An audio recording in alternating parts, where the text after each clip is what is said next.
नमस्कार मित्रांनो, मी उमेश. स्वागत आहे तुमचं मराठी टेक मित्र आपल्या यूट्यूब चॅनलमध्ये. भारतामध्ये जनगणनेला सुरुवात झालेली आहे आणि तुम्ही स्वतःही मोबाईलवरून जनगणना करू शकता. याच्यासाठीची सोपी पद्धत आणि यामध्ये कोणकोणते प्रश्न विचारले जातात याबद्दलचीच माहिती आज आपण या व्हिडिओमध्ये जाणून घेण्याचा प्रयत्न करणार आहोत. तर त्यापूर्वी चॅनलवर नवीन आला असाल तर चॅनलला सबस्क्राईब करा आणि बेल आयकॉनला प्रेस करायला विसरू नका. आपलं WhatsApp तसेच टेलिग्राम चॅनल असून त्याचीही लिंक तुम्हाला डिस्क्रिप्शन बॉक्समध्ये दिलेली आहे.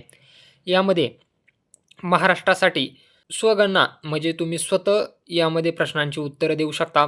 याची तारीख आहे 1/5/2026 ते 15/5/2026. यासाठी se-census.gov.in या वेबसाईटवर यायचं आहे. त्यानंतर या वेबसाईटवर आल्यानंतर तुम्हाला सेल्फ इन्युमरेशन HLO लॉग इन इथं ऑप्शन पाहायला मिळेल. त्यानंतर इथं राज्य निवडायचं आहे आणि कॅप्चा कोड टाकायचा आहे. इथे पहा महाराष्ट्र निवडल्यानंतर कैप्चा कोड इंसर्ट करायचा है। यामध्ये स्वगणना में आपकी रुचि के लिए धन्यवाद। महाराष्ट्र में स्वगणना की अवधि 1/5/2026 से 15/5/2026 तक है। कृपया उक्त अवधि के दौरान इस पोर्टल पर आए। म्हणजे महाराष्ट्रामध्ये जी सुरुवात होणार आहे ते 1/5/2026 ते 15/5/2026 मध्ये तुम्ही सेल्फ इन्युमरेशन ज्याला SE म्हटलं जातं म्हणजे तुम्ही स्वतः याच्यामध्ये माहिती भरू शकता। आता दुसऱ्या राज्यामध्ये ही माहिती भरण्यास सुरुवात करण्यात आलेली आहे। यामध्ये कोणकोणते प्रश्न विचारले जातात याची प्रोसिजर काय आहे ते आपण समजून घेऊयात। ज्यामुळे महाराष्ट्रामध्ये सुरुवात झाल्यानंतर तुम्ही एकदम सोप्या पद्धतीने तुमचं जनगणना स्वतः मोबाईलवरून करू शकता। स्वगणना म्हणजे स्वतः जनगणना करण्यासाठी स्टेप काय काय आहेत पहा। पहिल्यांदा तुम्हाला se-census.gov.in यावर जायचं आहे। त्यानंतर आपलं राज्य निवडायचं आहे। 2 नंबरच्या स्टेपमध्ये परिवार के मुखिया का नाम 10 अंकों का मोबाईल नंबर और ईमेल ID दर्ज करना है।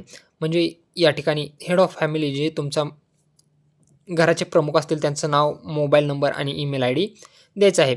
एक परिवार के लिए केवल एक मोबाइल नंबर का उपयोग किया जा सकता है। एक बार पंजीकरण होने के बाद वही नंबर अन्य किसी परिवार के लिए उपयोग नहीं किया जा सकता।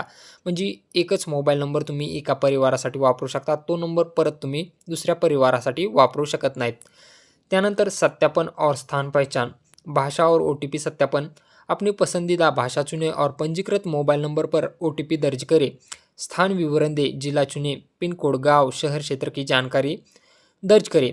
मानचित्र पर अपने घर का स्थान निश्चित करें।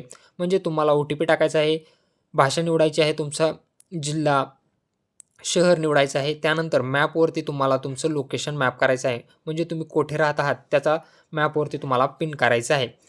त्यानंतर काय करायचं आहे, प्रश्नावली पूरी करें। यामध्ये तुम्हाला प्रश्नांची उत्तरं द्यायची आहेत। प्रश्नांची उत्तर दिल्यानंतर तुमच्यासमोर एक प्रिव्ह्यू येईल, ज्यामध्ये संपूर्ण तुम्ही काय काय माहिती भरलेली आहे त्याचा एक प्रिव्ह्यू दाखवला जाईल आणि ती सर्व माहिती बरोबर असल्यानंतर तुम्हाला फायनल सबमिशन करायचं आहे। फायनल सबमिशन केल्यानंतर SE ID तुम्हाला येणार आहे। फॉर्म सबमिट केल्यानंतर 11 अंकाची SE ID तुम्हाला मिळणार आहे, जी H पासून सुरू होणार आहे आणि त्याचा SMS आणि ईमेलही तुम्हाला पाठवला जाईल। SE ID मिळाल्यानंतर त्या पुढची स्टेप काय आहे पहा, मैदानी सत्यापन, गणना कर्मी का दौरा। जब गणनाकर्मी आपके घर पर आए तो उन्हें अपनी SE ID दिखाए।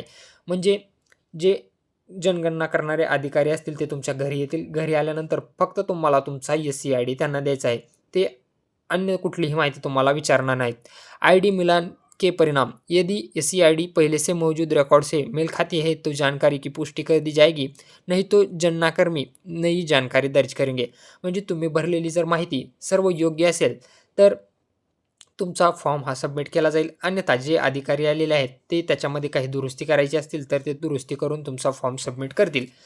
आता यामध्ये प्रश्न कुठले कुठले विचारले जातात हे पहा। तुम्हाला 33 प्रश्नांची उत्तरं द्यायची आहेत। 33 प्रश्न कुठले कुठले आहेत पहा। घरासंबंधीचे प्रश्न आहेत, ज्यामध्ये तुमच्याकडे घरं किती आहेत, जनगणना मकान संख्या, घरामध्ये कशा प्रकारचा फर्श तुम्ही लावलेला आहे, तुमचे भिंती कशा प्रकारच्या आहेत, तुमचं छत कशा प्रकारचं आहे, घराचा उपयोग काय आहे, घराची सद्यस्थिती काय आहे। त्यानंतर परिवारासंबंधी प्रश्न विचारले जातील, परिवारामध्ये किती लोक राहतात।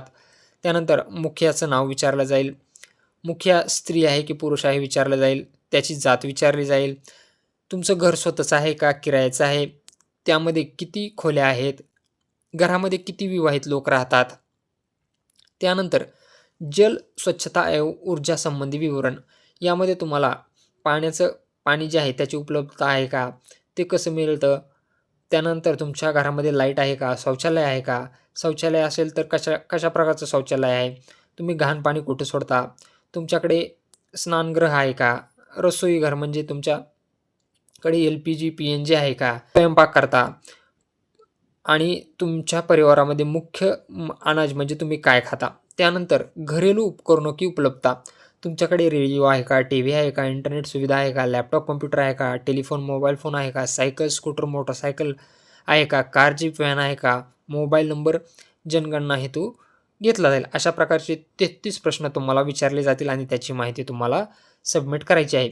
स्वतःही ही माहिती तुम्ही secensus.gov.in या वेबसाईटवर जाऊन 1/5/2026 ते 15/5/2026 पर्यंत भरू शकता.